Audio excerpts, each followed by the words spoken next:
This is Sports Jam. I'm Doug Doyle. George Street Playhouse in New Brunswick presents King James, a play that takes a funny and heartfelt look at loyalty, ambition, and celebrates the connections that keep us going. Matt and Sean, two Clevelanders, forge an unlikely connection over their shared passion for the NBA's Cleveland Cavaliers. And at that time, rising basketball star LeBron James. Spanning 12 years, their friendship is shaped by the triumphs and challenges of both fandom and life itself. King James is running through April 6th at the George Street Playhouse. And today on Sports Jam, I'm thrilled to have the director of the show, Ryan George. Ryan, great to have you here. Thank you so much for having me, Doug. Oh, it's my pleasure. And the two stars of the show, New York-based actor and writer Doug Harris. Doug, great to have you here. Thanks for having me, Doug. And Brooklyn-based actor and storyteller Blake Morris from the South Side of Chicago. Blake, thanks so much for joining us on Sports Jam. Hey, good morning, Doug. Glad to be here. Yeah, it's wonderful to have a, a show that, I love plays, I love musicals, I love Broadway, I love sports. You're putting this all together for me now. It's not a musical, but certainly a play about sports and friendship. Right up my alley. So let's start with you, the director, Ryan George. Ryan, you are a sports fan. Yes, absolutely. Huge sports fan. Grew up in Miami, was a Dolphins fan, Miami Heat fan. Played Pop Warner football growing up. Did everything. Played in the street, did all the stuff. So I'm very much a big sports guy. Yeah, And you went to the University of Florida when the Gators had Tim Tebow as their quarterback in national championship runs. they did, and of course, don't forget Joakim Noah and Al Horford. I was there for the basketball championships and the football. So it was a great time to be a sports fan, especially a college sports fan, seeing that no school had ever done that. So I was very much spoiled to experience all that winning for sure. Indeed, the Pulitzer Prize finalist Rajiv Joseph is the playwright of King James, and he had this whole idea because as a Clevelander, he was fascinated with the pageantry of watching an NBA game live. How were you approached, Ryan, to help with this show? Honestly, I had just was coming to the end of finishing a production of George Street Playhouse, acting in it last year, and that's been my relationship with George Street. Is that I've been hired there multiple times and built a great relationship to perform on their stage. And I was talking to Leona Michelle, the artistic associate, and I was interested, because I'd started directing the past few years, and I was interested in finding a pathway into maybe assistant direct with her or with David, who is the artist director of George Street. And she had told me that this play was potentially coming up on their season. And she contacted me a few weeks after we had this discussion and said, we would like for you to actually direct this play. And we think you're a great fit. And, we here at George Street trust you and we know your style and we enjoy your presence. So we'd love for you to take a shot at this play. And so I was taken aback. I didn't think they were give me something right away, but I'm very grateful, and I do love George Street. I've been very happy to build such wonderful connections there. And so yeah, when they gave me this, I was totally up for it. As someone who already knew of the play before, having auditioned for it before, I'm sure like Doug and Blake have probably have auditioned for this play before once it started making its regional run. So it's a play that was already on my radar as someone who's interested in it in multiple facets. Yeah, you mentioned Leona Michelle, who we've had here on the show before, and she's just wonderful. And David Saint is a genius. So you really have great support there at George Street, and you have performed there and directed there. So what is it about George Street before we get into King James that makes it so special? It's one of those fascinating places that bring in such great talent like yourself and Blake and Doug to an audience, and it's right there. It's so easy to get to. It's just in the great part of New Brunswick. Tell us about your thoughts on GSP. Um, First off, it genuinely is the people. I think the staff there and the team there are extremely kind. They do genuinely want to make interesting work and treat people well. Respect you in all the kinds of ways because and as it is in any job, sometimes you come across a team that isn't so good, and that can make the work difficult. And so I'm very glad that this is a company that does strive to be better every year. And they do take chances with work that they bring to the stage, so that's always fun. And and yeah, and being close to New York is also helpful in that sense. It gives us the ability to go back and forth from home to work there. So those are definitely huge keys to, I think, people enjoying spending time there. So we mentioned at the top, Matt and Sean are these two Clevelanders in the play, and Doug Harris and Blake Morris play them. Blake, for you, when you first got this script, what went through your mind? I mean, you certainly are familiar with some of the greatest players in sports, and thus being LeBron James and also Michael Jordan. So this had to be right up your alley as well. Oh, absolutely. Yeah, yeah. I remember, well, first, before ever reading the play, I got off the train and the play was currently running off Broadway in New York. And I saw the a flyer for it. It's like large poster, King James, and in the flyer there were two characters. Neither of them looked like LeBron James, but there was like a Cleveland Cavaliers like jersey maybe in the poster. So it was very quick. I was getting off the subway and I remember walking, looking, and thinking like, "Are we doing a play in tribute to LeBron James?" Like it felt like a little premature, and I'm like, I love LeBron as anyone, but I mean, I don't know. It felt a little bit like building a statue for him very early. And so that was my very first time even knowing that the play existed. And then once it started to make its regional run, I had a couple auditions and I was able to have the full script. And I read it and yeah, it just was so much beneath the surface. I mean, I think that I love plays that do that. It's about one thing, but underneath it, there's a whole story taking place, and it's informed by the thing that's in the forefront. It's like we come back to LeBron James throughout the play, and I think his energy is felt in the play. But um, I don't know. I think even someone who has vague familiarity with LeBron James, it's very likely. I mean, he's still active now, but there are definitely people who don't know every detail about him. But you could come into the show with just a vague familiarity of LeBron James, and you could still follow along, and it'll still, I think, be very worthwhile. So, Very much like SportsJam. We don't get yeah. into the X's and O's of the games because that's for other shows, right? But it's Mm-hmm. about people. It's about relationships. It's about learning more about the individuals who we see every day and cheer for, or whether it be a coach, a player, and in this case, actors and directors. And Doug, tell us about your character. First of all, congratulations. Your Eagles are Super Bowl champions. Hey, but yeah, on behalf of the Philly fandom, I just want to say thank you. No, yeah, I'm stoked. It's been a great. I can sleep now. That's the thing. So I'm And happier that way. And you risk your life every day when you wear your Eagles stuff in New York City, where you live. Yeah, but I always said if I could die an honorable death, I would be willing to do it. So I'm there for it. No, no, no, no. People have this preconceived notion, true or not, I'll let you debate, but that Philly fans are insane. So mostly people just don't approach me, which is pretty cool. So that's good. That's fine. Um, yeah, and I have a 14-month-old, so if she's with me, people know I'm not totally crazy, so it's fine. Good. Yeah. Tell us about your character in King James.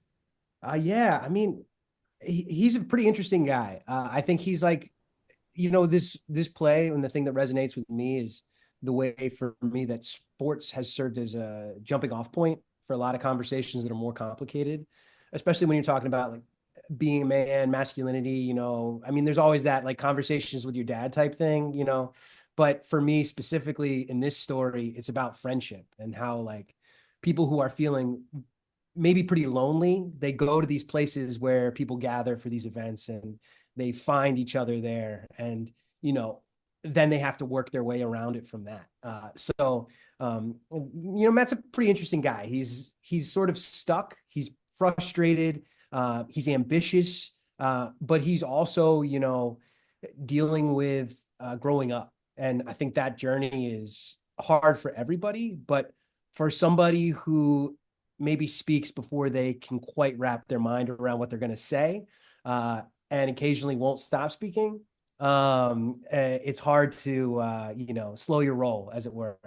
So meeting somebody who's very oppositional in like certain dynamics and the way that they approach life and thoughtfulness, and it's a really interesting journey of two people learning from each other, and choosing to keep coming back to those conversations over time. Yeah.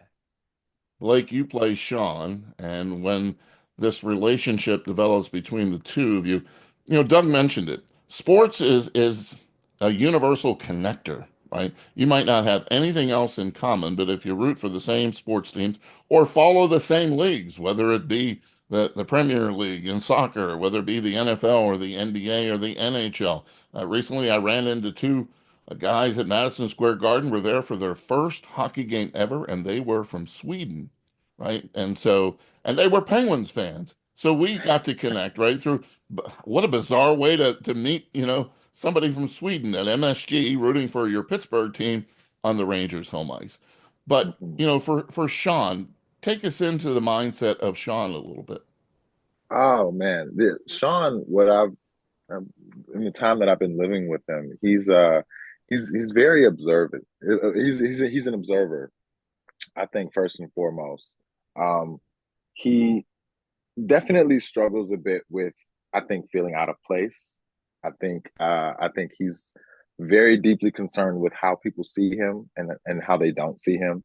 And you kind of see throughout the play there are moments where he kind of opens up, and then there are moments where he's in his shell, and there's a beautiful balance between him and Matt in those moments where he kind of gets pulled out, and we can kind of see him kind of come back in. And I think, but sports is one of those things where it clicks. I think when it's sports involved, he's all the way open. And and for me personally, my way in and understanding him is that sports and stories have always been connected. It's the story behind. It's not just the team, but there's an attachment that he has to the team, and it's attached to a particular time in his life. Just like you know, a lot of folks. I have friends from Detroit, and who their grandparents were Lions fans. So this year it was like, I never watched football, but the Lions started doing good, and my granddad always had his Lions jersey on Sunday, and so like I was, it's the story and it's the sort of familiar connection that I think is mostly what roots him in his sports, his love for sports. And I think that as he started trying to reestablish family, then his connection to sports also gets a little bit discombobulated. So it's a nice connection between the two. Yeah. Ryan, George, when we think about sports, there's only one team that can win, right? And Mhm. so most of the fans are disappointed, except for Doug this year in the NFL, right? That's He's right. the That's only right. Only one can win. That's right. That's right. only one can win. And even if you're spoiled like I am with six Super Bowls as a Steelers fan, you're still upset when they don't, they either don't make the playoffs or lose. When you think about this play, obviously, as Blake talked, it's more about relationship than it is about sports. What does it make you think about yourself? What have you learned about yourself, not only working with Doug and Blake, but the play King James? What have you learned about yourself?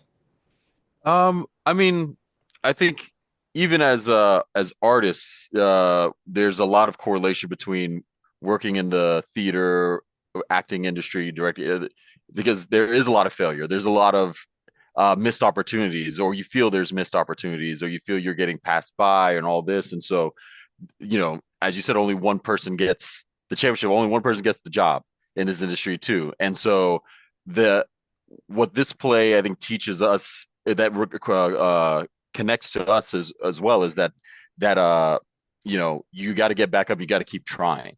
And so in regards to this friendship, these friends continue to get they experience their own life failures or bumps in the road or new exciting chapters open up just the same way as LeBron was experiencing that through his first 12, 13 years, which the play covers from Cleveland to Miami and back to Cleveland, of like success, but then failure, never reaching the exact thing that you want, but then realizing sometimes that's okay because it takes you on a new journey.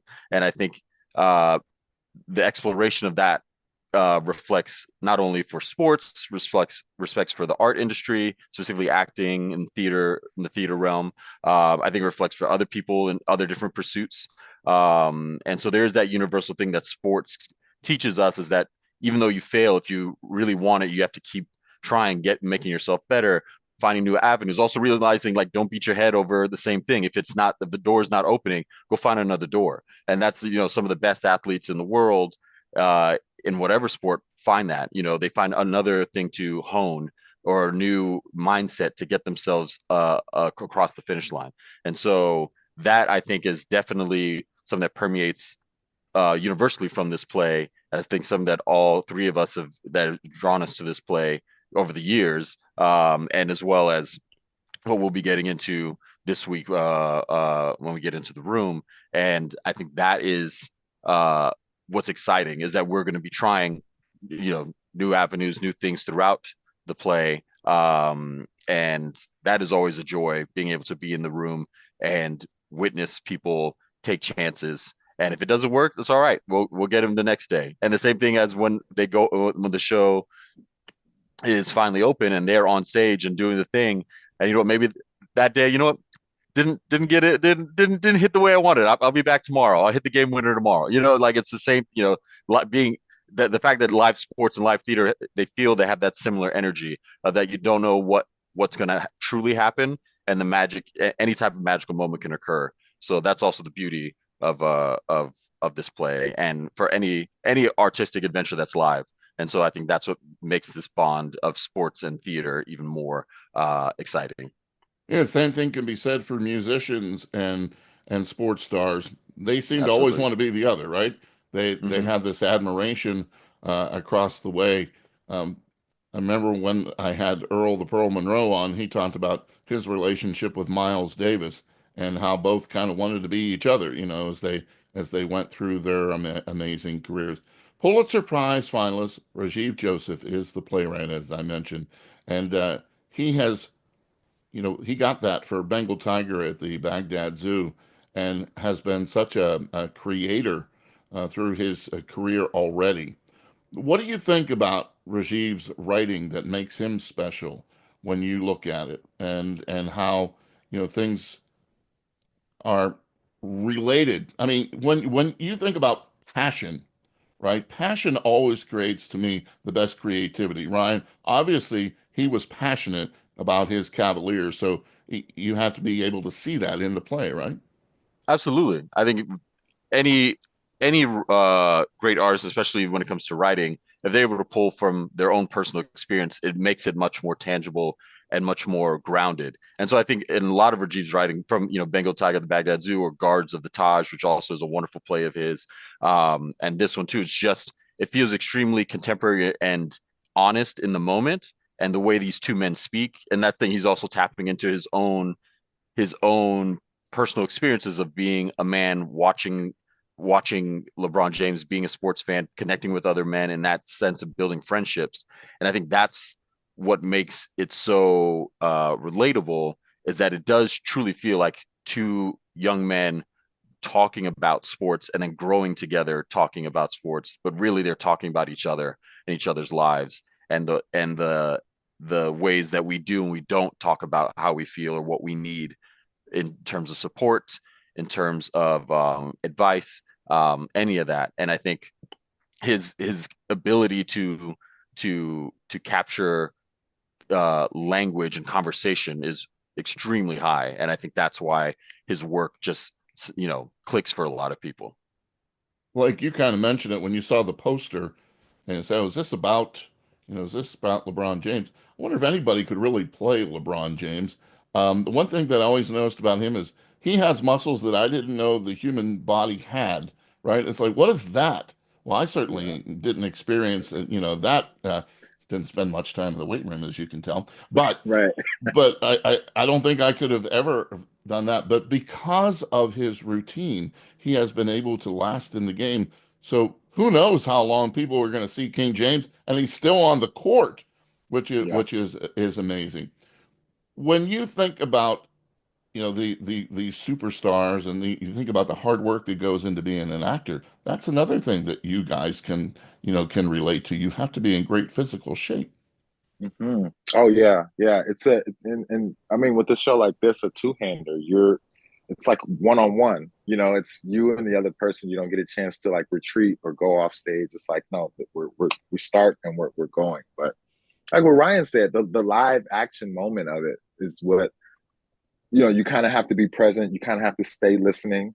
Um, all of the work that you've done all week could come down to one moment, the same way, a game winning shot. And I think that there's a pressure in that, but there's also a bit of a freedom in that where it's like, well, this last 5 minutes of this show or this last monologue is not going to be the thing that determines what kind of actor I've been my whole life.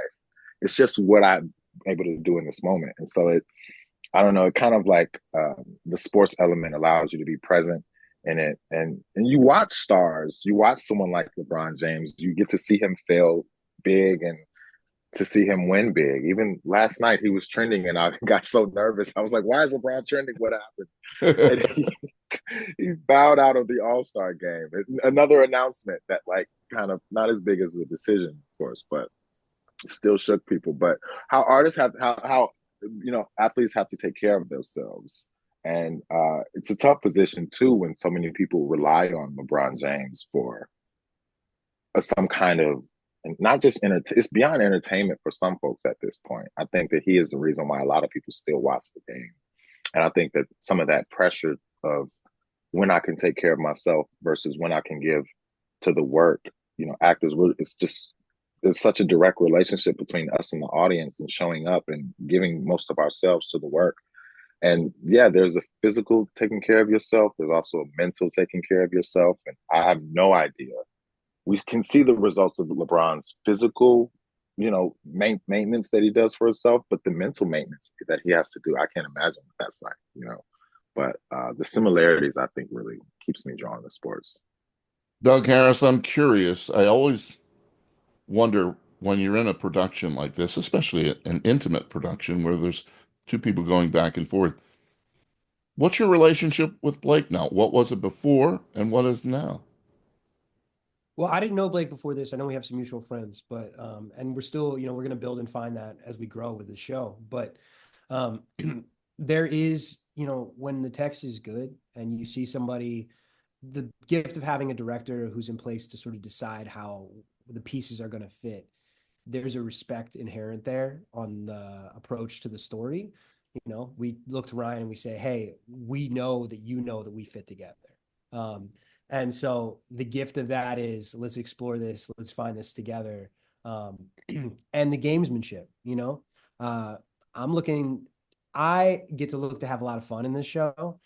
Some of it comes from a place of ignorance, some of it comes from a place of like just pure goofiness, but it's it's really always, I've done a number of two-handers, three-person plays, two-person plays, and it's like a full-on, it really is a game of one-on-one. Like you will sprint and get beat over and over again. But then the victories are just so sweet. So and if you're like me playing one-on-one basketball, the victories are rare. So you take them where you can. But yeah, no, I think it's just the beginning. It's always about trust. And the cool thing about being an actor, especially when the text is inherently in a place of giving and caring and understanding, when you walk into a room with another actor who's seen that, you're good. It's like, we build the relationship, we build the groundwork, but it's also like, we know the rules of this world and it's supportive. So it's great. Another thing that's great that I've been working with Gary Walker, the host of Daybreak on WBGO, our jazz station, for 26 years, but he's been there over 4 decades, right? He's a legend in jazz radio, and he's from Cleveland, right? And LeBron, royalty in Cleveland, even though he left, right? But he brought them that magical, and when he left, of course they were mad. But when he came back and they won the championship and everything like that, he's an icon there. It's great that Cleveland gets some recognition, and through this play written by a Clevelander, right? Because it's a butt of jokes sometimes, even in the sports world. But Cleveland finally able to pull it off because of this man.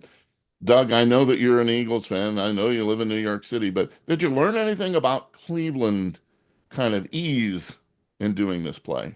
Yeah, so look, Cleveland doesn't gets a bad rap. I do feel that way. I've done a couple of shows actually weirdly about Cleveland, and it's like Ohio gets a bad rap, which I'll leave that for the people to discuss as they will. But Cleveland is a really cool city, and it's very specific.